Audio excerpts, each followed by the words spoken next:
Magandang hapon mga kabay. So meron po akong approved estimate dito, 39167. Ang model po nito mga kabay is KR704RE. Ayan. Black and Decker po yan mga kabay, 1/2. Ayan.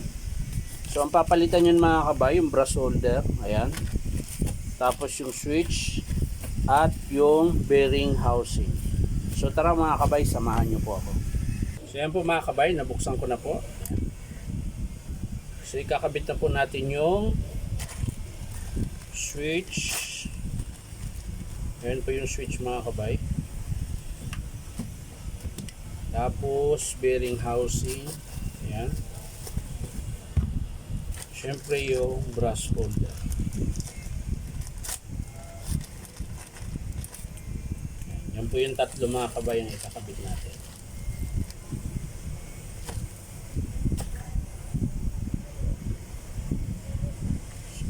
Kalasin natin ito mga kabay.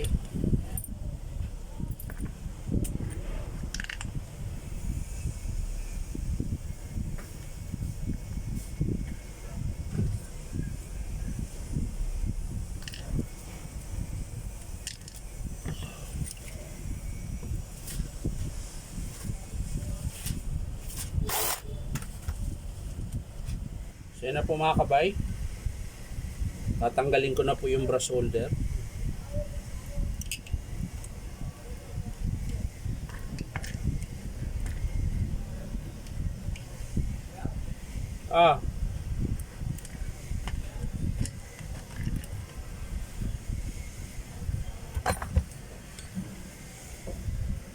So yan po mga kabay, kakabit ko na po yung brush holder.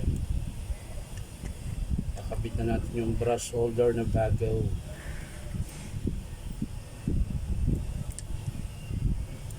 Yan.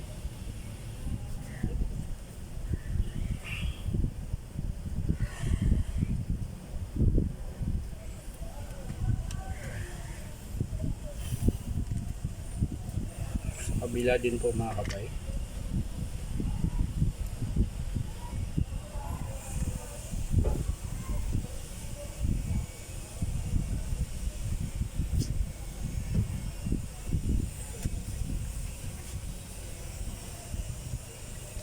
Yan mga kabay, na ikabit ko na po. So ito na lang po ang ilalagay natin, yung wire. Kailangan nakapasok yan dito mga kabay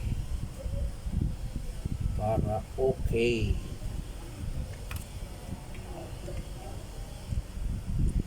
Yan. Tapos yung lock mga kabay, dalawang screw.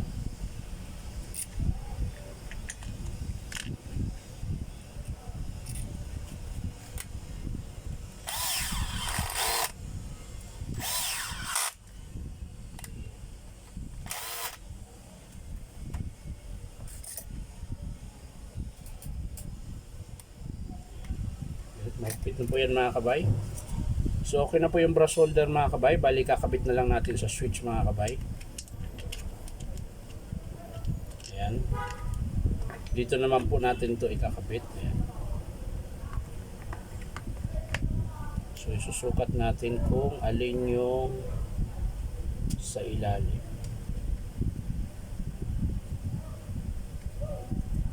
So ito yun dito. Ayan mga kabay.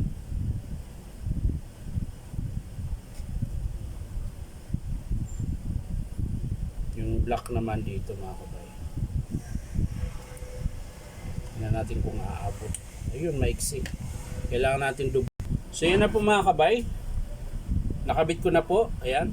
Bali yung armature na lang po, tsaka yung bearing housing. At syempre yung carbon brush. Ayan. So kakabit po natin yung carbon brush.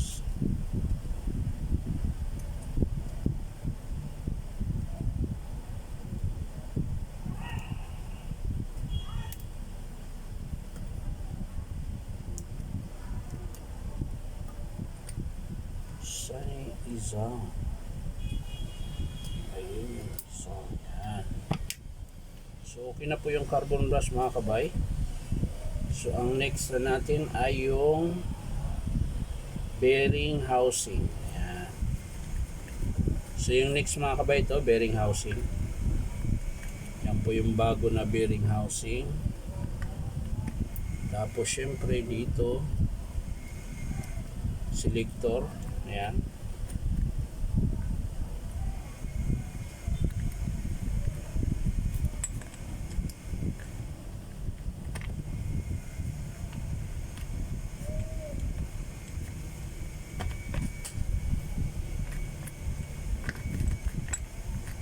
So yan na po mga kabay.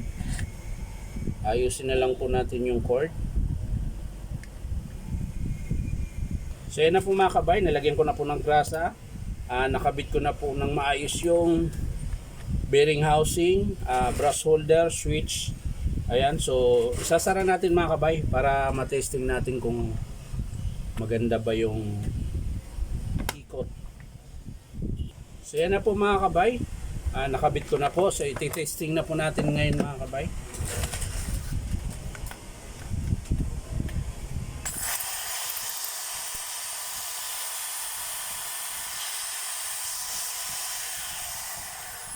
Yan po yung forward mga kabay. Yan naman po yung reverse.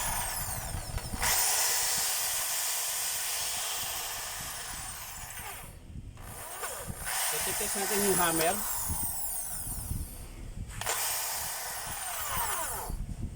Medyo masakit sa kamay.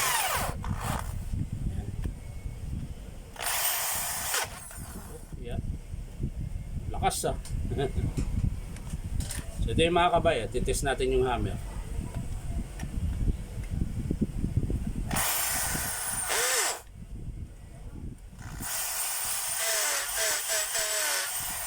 Drill.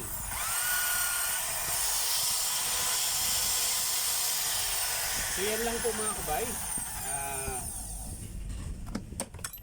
Bali, ang pinalitan po natin ay bearing housing, ayan, switch, tapos yung brush holder. Ayan.